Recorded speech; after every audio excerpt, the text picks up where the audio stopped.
কিয়ামতের দিনটা বড় ভয়ঙ্কর হবে, এত ভয়ঙ্কর বন্ধু। আমার নবী বলেছেন উলঙ্গ অবস্থায় মানুষগুলো হাসুরের ময়দানে একত্রিত হবে রে।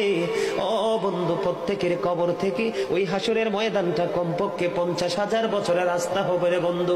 এই জন্য নবী যখন মেরাজের রজনীতে বোরাক দেখেছিল, আমার নবীকে আল্লাহ দাওয়াত দিয়েছে, বোরাক দেখে আমার নবী এত ক্রন্দন করেছিল, মনে হয়েছিল যেন আমার নবীর চক্ষু মুবারক দুইটা ঝর্ণা হয়ে গেছে।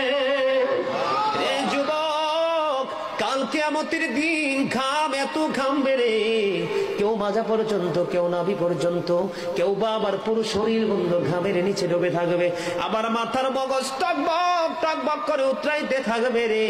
আল্লাহ বলেছেন লা ইয়ামুতু, people will not die that day, সেদিন মানুষ আর মরতে পারবে না। আল্লাহ বলেছেন ফিহা ওয়ালা ইয়াহইয়া, people will not be able to live that day, মানুষ সেদিন বাঁচতেও পারবে না। আবার আল্লাহ বলেছেন অমাহুম আনহা বিগাইবিন, পিপল উইল নট